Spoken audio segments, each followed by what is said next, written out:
Bihu recording studio दोन बाजार।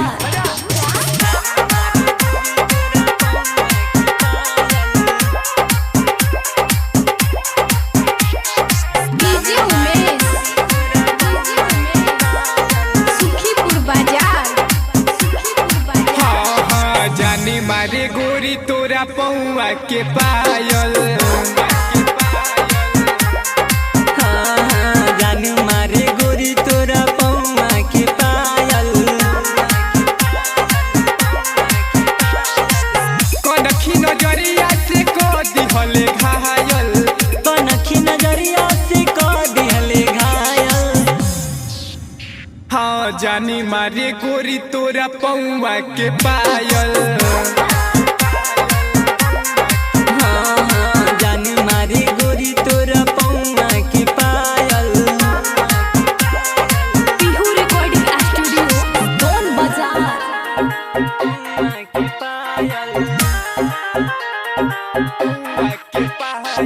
DJ Umesh,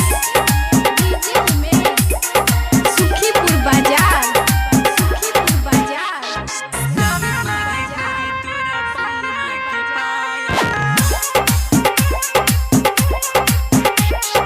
उठवा गुलाबी गुलाब जैसे अखिया लगोता नसीली। पागल दीवाना भइल बानी हो तुहरा के देखी रसीली।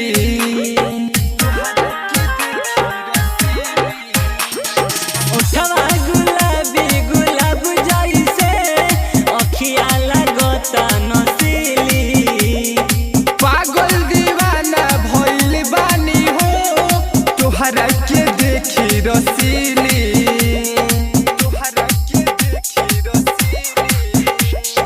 तोहरे यादा पे हमर दिलवा लुभायल,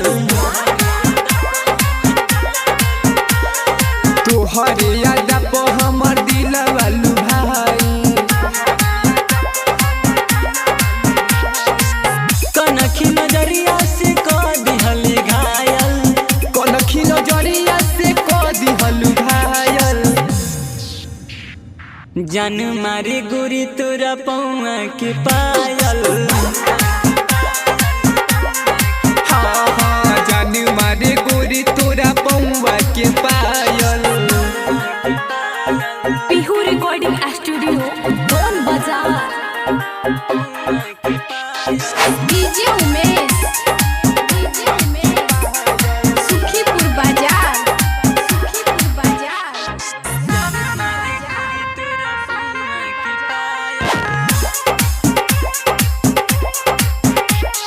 सीना से दिलवा चुराइले हलो घायल मृत्युंजय मोहित के।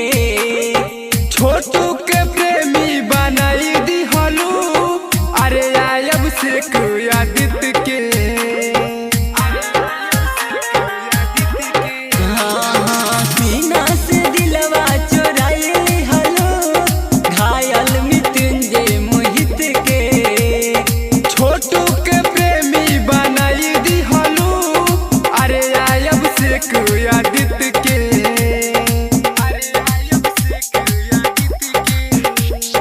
कब कहाँ प्यार भइल तनी न बुझायल, कब कहाँ प्यारी भइल तोनी न बुझाइल।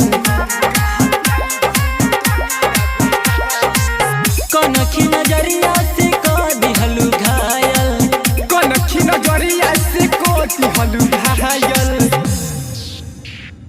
जान मारे गोरी तोरा पौआ के पायल।